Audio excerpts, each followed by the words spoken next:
je ne suis pas de Longueuil, vous le savez, moi je suis de Rimouski. Non, attendez un peu là. Je suis du Sénégal d'abord, mais j'ai vécu pendant 20 ans dans le quartier italien de Rimouski. Donc, je restais entre le Pizza Passion et la maison du spaghetti. Je suis très content d'être là parce que moi, le Québec que j'aime, le Québec avec lequel je suis tombé profondément en amour en 1991, c'est ce Québec-là. Voilà.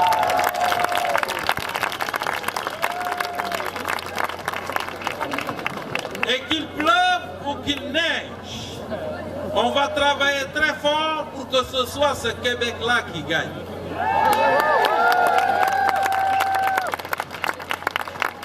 Parce que 99,99% de la population, c'est ce Québec-là qui l'intéresse aussi. Il ne faut pas l'oublier. Je suis très content parce que moi, quand je suis arrivé en 1991, la diversité à Rimouski, on en parlait un peu, mais on ne le voyait pas tant que ça. Je me souviens, je suis assis dans un café à côté de la table d'une dame avec sa petite fille qui devait avoir 4 ans. Et la petite voulait entrer en communication avec moi et chaque fois qu'elle avançait sa main vers moi, la maman criait « Virginie ». Et à un moment donné, pour rassurer la dame, j'ai tendu la main, j'ai dit « Bonjour madame, je m'appelle Boucar Diouf et ne t'inquiète pas pour ta fille, je suis végétarien. » Je l'ai fait pour de vrai. Ah, j'ai eu un choc. Hein. J'ai eu un choc à Rimouski. Un choc linguistique, d'abord. Je me souviens parce que je parlais et les gens, j'ai l'impression qu'ils se disaient « C'est impossible que je comprenne ce type qui vient de l'Afrique. » Et donc une fois, il y a une dame qui s'est trompée de numéro, elle a appelé chez moi dans mon appartement. Et je prends le téléphone et je dis « Boucar Diouf à l'appareil ». Et la dame a répondu « Oh mon Dieu, où c'est que je suis ?» J'ai répondu « Je ne sais pas où vous êtes moi, madame. Mais si ça peut vous rassurer, vous n'êtes pas chez moi. » Ça vous fait au moins un appartement de moins à fouiller, vous savez. Je suis parti en 1991 du Sénégal et j'ai eu des cours avec l'ACDI sur l'adaptation à la culture québécoise. Ça a duré 2 jours. Et là, on m'a dit, Boucar, tu t'en vas au Québec, tu vas vivre le choc culturel de ta vie. Et je suis parti du Sénégal en Marmona, je vais l'avoir, choc culturel, choc culturel, choc culturel. Le choc thermique, personne ne m'a glissé. Jusqu'à ce que je sorte de la piste de l'aéroport de Montjoly en plein mois de janvier, habillé avec un boubou africain et des gougounes. Dans mon pays, on dit habillé comme la hyène à Mamadou. Ici, on dit quoi? La chaîne à Jacques. Qu'est-ce qu'elle a cette chaîne? Elle est mal habillée ou... Vous ne connaissez pas la hyène à Mamadou? La chaîne à Jacques, c'est de la haute couture, ça. Mais je me rappelle, il faisait tellement frais que 10 minutes plus tard, quand je suis entré bien gelé dans les toilettes de l'aéroport, j'ai réalisé quelque chose d'inquiétant. Tout ce qui rallonge avec la chaleur tropicale rétrécit avec le fret de Montréal. Quand je pense qu'on m'avait juré que l'hiver au Québec c'était long et dur. Hein? Ok, il y a des enfants, je vais changer de sujet. Ah, j'ai vécu le choc culturel. Le vrai. Je suis arrivé avec un copain à moi qui s'appelle Mamadou. De toute façon, la moitié des Africains s'appellent Mamadou. Hein? Et on ne comprenait absolument rien. Je me souviens, j'ai dit, Boucar, ton grand-père, il disait, si tu veux t'intégrer dans une nouvelle culture, c'est mieux de trouver la femme du pays. Et là, j'ai cherché. Et un jour, je suis allé dans un bar parce que j'entendais souvent les hommes québécois parler de leur blonde. L'autre jour, ma blonde, ma blonde, ma blonde. Et à un moment donné, je me suis dit, Boucar, si tous les hommes de ce pays sortent avec des blondes, ça veut dire que tu as plus de chance avec les brunettes. Alors un jour, je suis sorti et j'ai vu cette brunette complètement esselée en détresse. Et j'ai décidé de lui donner la chance de sa vie. En lui sortant un classique de chez moi, je lui ai dit, bonjour mademoiselle. Je m'appelle Boucar Diouf, retiens-le parce que tu vas le crier à soir.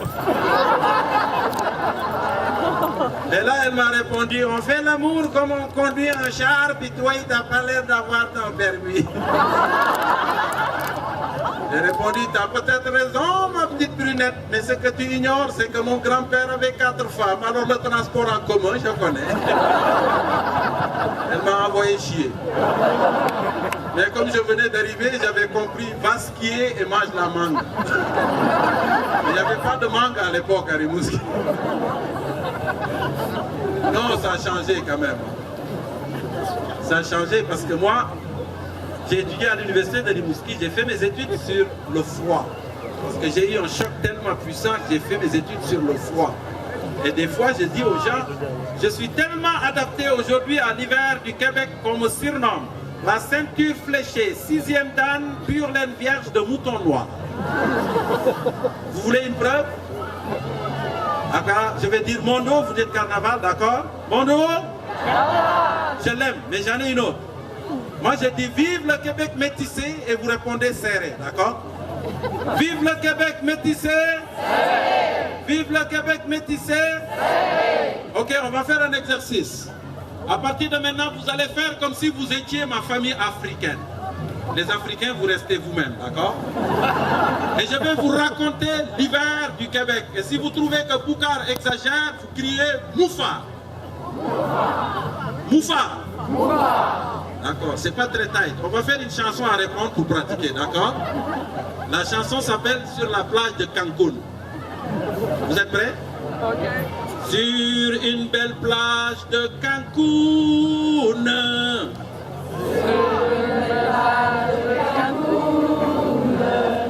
Il y a un ticoun qui minouche une pitoune.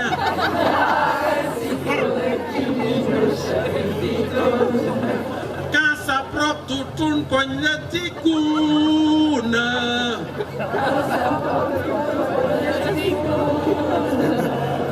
Il sacre un coup de coucoune, c'est foufoune du ticoun qui minouche la pitoune. Il poupoune un peu nounoun, mais pas guidoune. Ah ouais. Vous avez décroché? Vous êtes ma famille africaine, je vais vous raconter l'hiver du Québec et si vous trouvez que j'exagère, vous criez Moufa. Mes chers parents, la température des fois au Québec descend à moins 140 en bas de zéro. Pour vous donner une idée, à Rimouski, il y a 2 saisons, l'hiver puis le mois de juillet. Pendant l'hiver, à Rimouski, les 7 jours de la semaine sont remplacés par 3, soit la veille d'une tempête, le jour de la tempête, puis... Vous n'êtes pas supposé savoir ça. Selon les observations de ma blonde québécoise, une tempête c'est comme les hommes. Tu ne sais jamais avec combien de pouces tu vas te ramasser, combien de temps ça va durer. Et selon mes observations sur ma blonde québécoise, le string en flanellette est à l'hiver ce que la marmotte est au printemps. Personne ne dit Moufa, ça doit être vrai. Justement au printemps, vous ne me croirez pas, chers parents, mais les Québécois sont tellement écœurés de l'hiver qu'ils essayent de bouffer les maudites derniers bancs de neige en les mélangeant avec du sirop d'érable.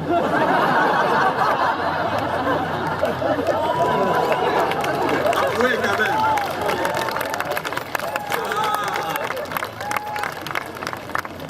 Même les fées volards, pourquoi pensez-vous qu'on mange tant de fées volards dans les cabanes à sucre? C'est pour faire fondre la neige. Consommation de bines, production de gaz, effet de serre, fonte de neige. En bon québécois, on chauffe au gaz pour ne pas péter aux frettes. Mon grand-père disait... Vous entendiez ça, hein?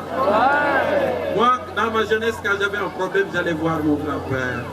Parce que dans mon pays, on dit un vieillard assis voit plus loin qu'un jeune homme debout. Alors là, mon grand-père se mettait debout pour me parler, parce que dans mon pays, on dit aussi, un vieillard debout voit plus loin qu'un vieillard assis. Vous ne l'avez pas vu venir, c'est Vietnam assis, je pense. Mon grand-père disait, l'étranger a beau ouvrir grand les yeux, il demeure quand même partiellement aveugle dans une nouvelle culture. Et il avait raison. Parce que moi, quand je suis arrivé ici, j'ignorais tellement les subtilités de la parlure québécoise que la première fois qu'un jeune homme m'a demandé dans un bar si je voulais manger une claque ailleurs. J'ai répondu avec plaisir. Et j'en ai mangé une motadienne. Mais aujourd'hui, je connais tellement la chose que dans le bas du fleuve, on m'appelle le spécialiste de la parlure québécoise. Et si vous ne me croyez pas, on va faire un exercice. Ça vous tente? Oui. D'accord. Vous allez faire comme si vous étiez des nouveaux immigrants. Et moi, je suis le professeur chargé de vous enseigner la parlure québécoise. Est-ce que ça vous tente? Oui. Est-ce que ça vous tente de jouer les importés, de chanter le Haut-Canada et de jurer fidélité à la reine?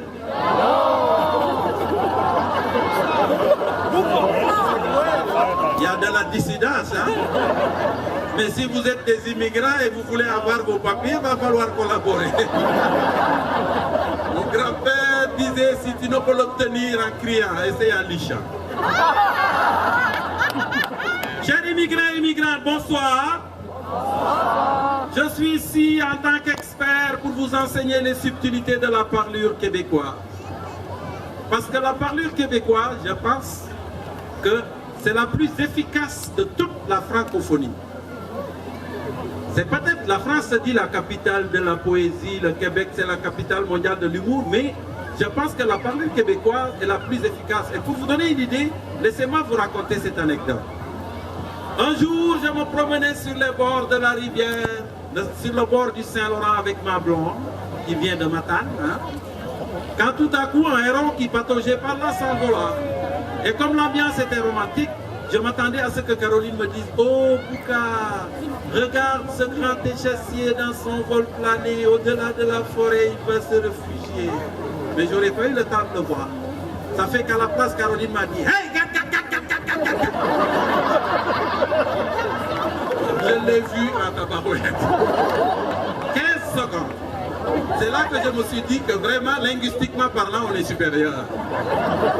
Vous voulez un peu plus de précision, chers immigrants? Allez-y avec galé.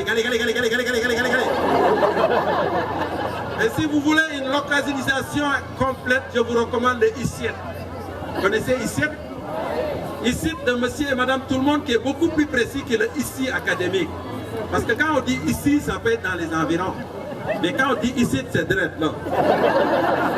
Moi, quand ma blonde me dit Boucar, viens ici, c'est une suggestion. Quand elle dit Boucar, Diouf, viens ici, ça commence à se préciser.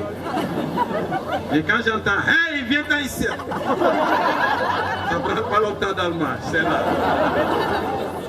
Je suis content d'être là, vraiment avec vous. Je félicite les organisateurs de ce magnifique festival. C'est pas ma dernière, je reviendrai ici, je suis sûr. Parce que vous savez,